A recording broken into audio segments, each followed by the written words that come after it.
그러면 얼굴을 좀 떠나서 얘기를 해보면 승모근 어때요? 승모근은 보톡스 하시게 되면 효과가 좋죠. 네. 그래서 특히 이제 결혼식 앞두신 신부님들께서 목선 만들기 위해서 데콜테라고 관리실에서 열심히 관리 받긴 하는데 승모근 보톡스 한번 딱 맞으면 목선이 살아나죠. 네. 그렇죠. 그래서 약간 웨딩 패키지를 한번 해볼까 했었는데 네. 네,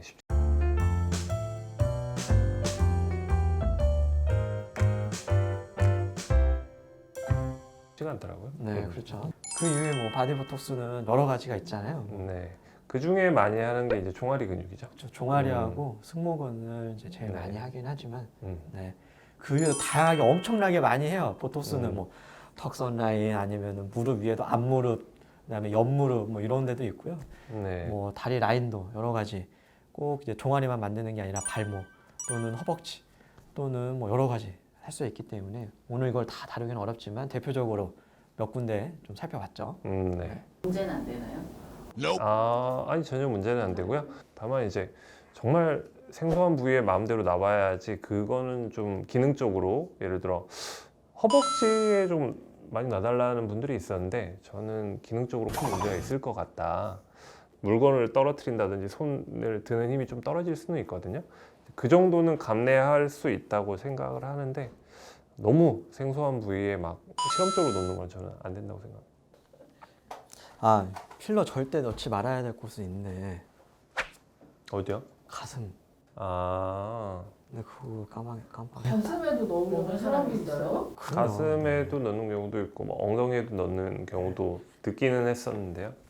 있어요. 대용량 필러도 한때는 뭐 잠깐 유행.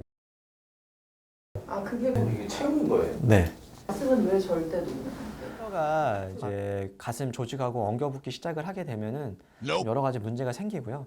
그다음에 얼굴 같은 경우는 부위별로 많이 들어가야 뭐 1, 2cc, 이마같이 넓은 부분에다가 넣었을 때도 뭐 많이 들어가야 10cc, 20cc인데 가슴은 한쪽에다 뭐 50cc, 100cc를 넣어야 되는데 이게 과연 그 모양 그대로 유지가 되기도 어렵고 그다음에 유방 성형을 하는 성형외과 의사 입장에서는 그런 분들 가슴을 열면은 참 안타까운 경우가 너무 많아요. 뭐 특히 이제 수유를 해야 되는 임신한 적이 없는 그런 젊은 여성분들 같은 경우는 너무 안타까운 경우가 많기 때문에 저는 가슴만큼은 필러는 하지 않아야 된다 생각을 하고 어떤 경우에? 유선 조직이 망가지는 거죠. 네, 수유하기가 어려워지는 경우가 있어요. 저는 뭐 그런 부작용들도 있지만 모양 면에서도 저는 만족감을 크게 줄 수 그렇죠, 네. 없다고 생각합니다. 필러를 절대 맞지 말아야 부위는 얼굴 쪽에는 크게 없지만 체형 쪽은 분명히 있다고 생각을 해요. 왜냐면은 용량 자체가 많이 들어가야 되기 때문에 이게 1, 2cc 정도 뭐 얼굴 전체적으로 풀페이스로 들어가서 뭐 한 10cc, 20cc까지는 크게 문제가 없지만 엉덩이 또는 가슴 또는 이제 승마살이라고 얘기하는데 골반을 더 넓게 보이기 위해서 이런 부분들은 필러를 넣게 되면 뭐 100cc, 200cc까지도 뭐 들어가기도 하고 경우에 따라서는 과하게 하시는 원자는 몇백 cc를 넣기도 하는데 이게 안전하다고만은 말하기는 좀 어려울 것 같아요. 결국 필러를 대체할 건 뭐냐라고 생각을 하면 보형물이 들어가는 수술이거든요. 그래서 보형물이 들어가는 수술을 얼굴로 따졌을 때는 이마나 코 아니면 여기 귀족 수술이라고 해서 코 옆에 이 팔자주름 부위가 꺼진 분들. 근데 사실 얼굴에 들어가는 보형물은 굉장히 작고 필러로도 대체할 만한 용량이 되는데 이제 바디에 들어가는 보형물이라고 하면 이제 아주 대표적인 게 가슴 그리고 뭐 엉덩이 보형물 이런 것들인데요. 실제로도 크기가 엄청 크고요. 그래서 그런 것들을 뭔가 다른 필러 같은 물질로 대체하기는 쉽지가 않고 1, 2cc를 넣었을 때 모양을 유지하는 것과 2, 300을 넣었을 때가 모양을 유지하기는 쉽지가 않기 때문에 추천을 하지 않는 거죠. 이건 여담인데 사실 아쿠아 필러라고 있는데요. 이게 불법 필러거든요. 승인받지 않은. 이걸로 지금 고통받는 분이 전국에 정말 어마어마하세요.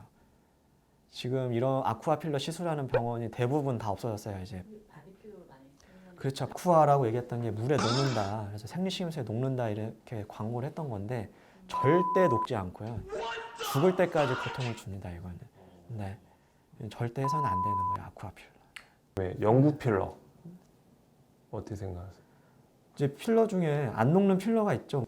뭐 위치만 잘 논다면 크게 문제되지는 않는다고 생각은 해요. 왜냐면 턱끝 아니면 콧대 이런 데다가 한정적으로 살짝 놓게 되면은 뼈처럼 윤곽이 나타나기 때문에 깊은 층에 잘 놓게 되면은 크게 문제되지는 않아요.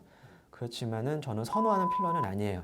왜냐면은 이 필러를 제거하기 위해서는 수술 이외에는 방법이 없기 때문에 그래서 저는 히알루론산 필러를 가장 선호하긴 하죠.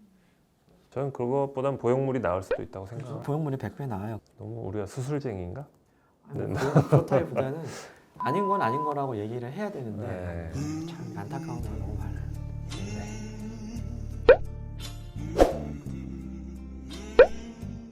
코너 속의 코너 닥수닥 실험실. 두 분 오늘 이렇게 가운까지 입으시고 뭐 얼마나 특별한 네. 걸 준비하셨길래